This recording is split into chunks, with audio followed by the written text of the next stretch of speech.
തദ്ദേശ തെരഞ്ഞെടുപ്പിൽ സംസ്ഥാനത്ത് UDF തരംഗം. ഭൂരിഭാഗം ഗ്രാമപഞ്ചായത്തുകളും പിടിച്ചു. 6-ൽ 4 കോർപ്പറേഷനുകളിലും ജയം. മുനിസിപ്പാലിറ്റികളിലും ബ്ലോക്ക് പഞ്ചായത്തുകളിലും വൻ നേട്ടം. ജില്ലാ പഞ്ചായത്തിൽ ഒപ്പത്തിനൊപ്പം.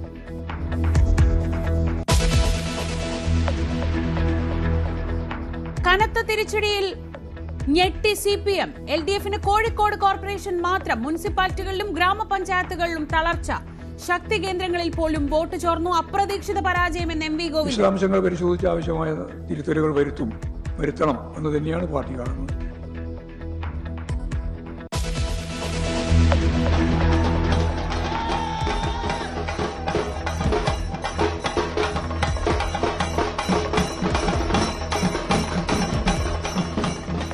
തിരുവനന്തപുരം കോർപ്പറേഷനിൽ ചരിത്ര നേട്ടവുമായി BJP. അവസാനിപ്പിച്ചത് LDF ആധിപത്യം.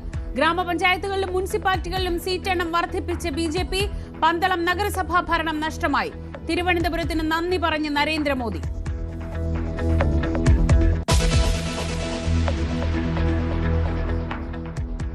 വിജയത്തിന് പിന്നിൽ ടീം UDF എന്ന VD സതീശൻ. വർഗീയ ശക്തികളുമായി UDF നീക്കുപോക്കുണ്ടാക്കിയെന്ന് CPM. സർക്കാരിനെതിരായ വിധിയെഴുത്തെന്ന് രാജീവ് ചന്ദ്രശേഖർ. തിരുവനന്തപുരത്തെ പരാജയത്തിന് പിന്നാലെ നഗരസഭയിൽ പരസ്യ വിഴുപ്പലക്കൽ. ആര്യ രാജേന്ദ്രനെതിരെ രൂക്ഷ വിമർശനവുമായി മുൻ കൌൺസിലർ ഗായത്രി ബാബു.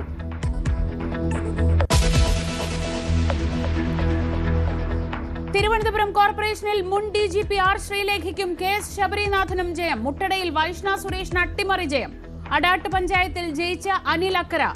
കൊല്ലം മേയർ ഹണി ബെഞ്ചമിൻ തോറ്റു. കോഴിക്കോട്ട് LDF UDF മേയർ സ്ഥാനാർത്ഥികൾക്ക് തോൽവി. തോറ്റതോടെ രാഷ്ട്രീയം മതിയാക്കി EM അഗസ്തി. പെരിങ്ങോട്ടുകുറിശ്ശിയിൽ പരാജയം രുചിച്ച് AV ഗോപിനാഥ്.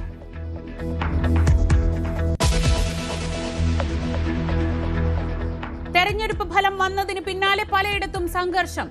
കണ്ണൂരിൽ വടിവാളുമായി ഭീകരാന്തരീക്ഷം സൃഷ്ടിച്ച് CPM പ്രവർത്തകർ.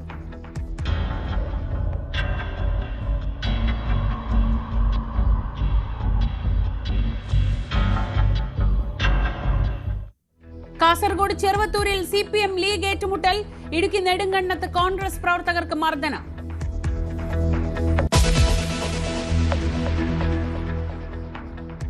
ശബരിമലയിൽ ഭക്തർക്കിടയിലേക്ക് ട്രാക്ടർ പാഞ്ഞു കയറി അപകടം. 2 കുട്ടികളടക്കം 9 പേർക്ക് പരിക്ക്. 3 പേരുടെ നില അതീവ ഗുരുതരം.